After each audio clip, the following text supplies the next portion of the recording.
Ladies and gentlemen, boy do I have a treat for you. This theory just might be the best one you have seen yet. Let's get right into it. Attack on Titan has been one of the best stories to theorize on. Sometimes we were right, and sometimes we were plain wrong. But if we can be sure of one thing, it's that seemingly unimportant events in Attack on Titan have often been foreshadowing for very large reveals. The Clash of Titans arc is notorious in this regard, with the story finally leading up to the epic moment of Eren using the Founding Titan's power for the first time by coming into contact with Dina Fritz's Titan. This particular incident, previously thought only to be a precursor to the revealing of the Founding Titan, might actually be the key to understanding why Eren was asleep during the final arc, why the hell Grisha gave Eren his Titan despite his desperation to prevent the rumbling, and why Kruger and Grisha helped the Alliance to fight back. It implies Eren Historia Ymir as a possible conclusion, and also reveals the true nature of a character previously thought to be an unnamed non-factor, who's often memed about a lot. This theory revolves around a certain someone apart from Eren, who had a major hand in the story of Attack on Titan as we know it. I say this because, from chapter 120, we know that when Eren touches a royal-blooded Titan, he enters the paths and the royalty gives Ymir an order. Back in Season 2, Eren touched Dina. Soon after, the Titans attacked Dina and saved Eren. Mindless Titan Dina could only attack Eren out of instinct, but upon reaching the paths, the real Dina ordered Ymir to save Eren. However, Dina should not have known Eren to begin with, which means there must have been a certain someone who had told her of Eren's importance beforehand. Moving on, we know that Grisha opposed the rumbling. He asked Zeke to stop it. However, barely 10 minutes later he gives Eren the Titans. It was as if some other factor was at play, as if someone had told him he had to do it in order to save Eldia. As Grisha mentions himself, who could this have been? Whoever this is, he could communicate with Grisha and Dina, and he knew of Eren's importance. I think that this someone is a member of the Eldian restorationists. This explains how he could have communicated with Grisha and Dina, but why did this person decide to leave things to Eren, someone from the future? The idea for this is as follows. The Eldian restorationists were Eldia supremacists and Ymir worshippers. In fact, a pro-Eldia faction in Marley was worshipping Freckles Ymir as a goddess too, so it only makes sense that Ymir being reborn is something they would celebrate. This is going to sound like a bit of a stretch, but Kruger could see parts of the future and knew about Mikasa and Armin. There's a chance that he had also seen that Eren's daughter will be Ymir. If he relayed this information to this person, it would make sense as to why he would leave the future part of his plans to Eren, because this is all the proof that this person would need to believe that Eren was their savior. So now we know that this person who was behind Grisha and Dina is a restorationist, who was close to Kruger, and we know why he cares for Eren. But what is this person's plan? The restorationists wanted to restore Eldia. Hatred for Marley fueled them. If Kruger had been part of that scenery, the restorationists would know that part of the world would be rumbled. I believe that knowing this, they moved to other parts of the world that they knew wouldn't be rumbled. Some of the restorationists were used as bait for the remaining to escape, and Grisha was among the bait, who was later given the additional role of loving someone within the walls, and giving birth to Eren by Kruger. Post-138, the surviving restorationists would use the rumbling to further their pro-Eldian propaganda and end Eldian slavery in these parts of the world. Marley would be an example of what happens when you let the cycle continue. Slowly but surely, the restorationists would get their way.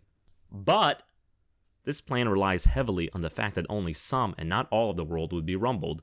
And what do we see Eren do? We see Eren intentionally not rumble the entire world. In chapter 133, he lets his friends keep their powers so they can stop him later. By then, Eren had already rumbled enough to set an example. Now he needed someone to kill the worm and end the rumbling plus the curse. And the Alliance does just this. We see Grisha and Kruger help the Alliance. Why? Because they weren't really helping the Alliance at all. They were stopping the rumbling as per this mysterious restorationist's plan. Killing Hallucigenia is also one of Eren's goals, so that Ymir can be reborn. After the worm is killed, Path is destroyed, and Ymir's soul can leave the dimension, hence allowing her to be reincarnated as Eren and Historia's daughter. This is further supported by how Ymir is shown to be supportive of the Alliance. She doesn't care about the Alliance, but she craves for a family and love, and she is finally working towards this goal. And this once again leads to the very beginning, and why the mysterious restorationist even trusted Eren to begin with. So now we know that the curse doesn't exist anymore, and the remaining restorationists will slowly recover Eldia as per this mysterious person's plans. His foresight and wise measures guaranteed Eren, Ymir, and Eldia's survival. He won the game, and so has Eren. But this finally raises the all-important question, who exactly is this mysterious person? Which restorationist is this? Has he ever been shown before? And the answer to that is yes, he has. And it was beautiful. Let's go back to Season 1. Eren's just about to see Armin be devoured by a Titan, but in a heroic effort, he sacrifices himself to save his best friend and is swallowed whole. In the stomach of that Titan, he reignites his passion to free the world of Titans, and in turn, becomes one. It's perfect. Too perfect. Almost like it was planned out. Yes, we have found our mysterious restorationist. He is the abnormal Titan from the Trost arc most of you recognize as Santa. It was Santa all along. Everything was his doing. Bullshit is probably what you're thinking, but the evidence backing this says it all. 1. As we have seen multiple times in the show, Titans kill their prey by biting them. It is very rare to see a Titan not chew on its food. However, Santa strategically does not kill Eren. This is the mindset of an abnormal Titan. Whilst abnormals cannot evade their natural Titan instincts too much, through enough motivation pre-Titanization, they can access some of their own free will. Example, Ilsa Fanboy Titan. 2. Now that we've touched on the surface level, let's dive a bit deeper into the world of Norse mythology. A. Kissing the severed head of a genocidal maniac is not something unique to Attack on Titan.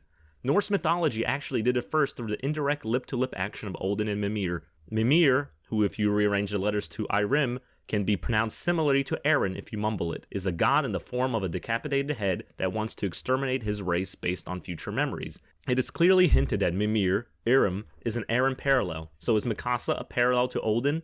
In some ways, yes, but I believe that Mikasa is better represented by Vanir, who decapitated their beloved Mimir after they realized that Mimir could never be Mummer, the Norse Eren yogurt. B. Odin is Santa, as they have a lot more in common. Odin has Sleipnir, an 8-legged horse, while Santa has 8 reindeer. Odin is the Allfather in Norse mythology with an insatiable thirst for knowledge, and he has been known to consult the decapitated head of Mimir for this knowledge. Sound familiar? Santa was the ringleader of the restorationists, who received his knowledge about the future through Kruger from a decapitated Eren head. It's too perfect to be false. C. Also, both Santa and Odin have eyeballs which are forcibly removed by their own doing. Odin by his own hand, and Santa through accepting his future and allowing Eren to transform. Odin and Santa look scarily similar to each other. If this isn't enough to convince you that Santa is Odin, then maybe you will listen to Henrietta Dick, a historian who has a PhD in Christmas. In this interview, she says, "When I saw that people didn't believe Santa was Odin, I was so disappointed." 3. I'm now going to cover the final mystery of the series. Eren becomes Dove, crying. The answer is really simple. Odin has pet ravens, Hugin and Munnin. No, I did not make these up. Hugin means to think, and Munnin is a memory. Who likes to think? Eren. Who has memories? Eren. Eren is Hugin and Munnin. He is a bird. Birds can be doves. Therefore, Eren is the dove to Santa, as the ravens were to Odin. But I thought Eren was Mimir. He is Mimir too. Isayama is just referencing things that are close to Odin, to show Eren's importance to Santa's arc. Sasuga Isayama, a true believer of Santa. Well, there you have it. That's the whole theory. When I really thought about it, and examined it closely, matching the sources with the theorist's claims, I came to one conclusion, that this is the case. It's clearly been set up in the writing. You have to have followed the story at a very close level to be able to come to these conclusions. I know not everyone can, because, we just want to see Eren and Mikasa together, or Eren and Historia, or, we just see some Titans fighting. But Sammy 13 looked where no one else would. And honestly, I'm in the Santa camp going forward. It's the only thing that makes sense in how 139 could wrap up in a satisfying conclusion that would please not only the Jaegerists, but the Alliance lovers, Alliance fanboys, fangirls, Alliancers. Please somebody there. If you enjoyed the video and want to support the channel, like, comment, and subscribe. I really enjoyed recording this. Here's some outtakes. I'll see you guys next video.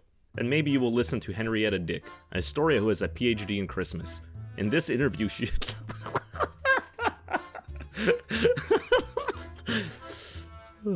If this isn't enough to convince you that Santa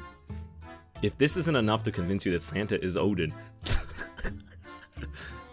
If this isn't enough to convince you that Santa is Odin, then maybe you will listen to Henrietta Dick, a historian who has a PhD in Christmas.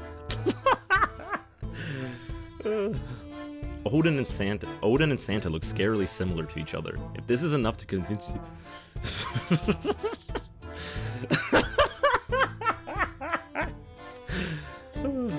Odin and Santa look scarily similar to each other. If this is enough to convince you that Santa is Odin, then maybe you will listen to Henrietta Dick, a historian who has a PhD in Christmas. Oh my god. In this...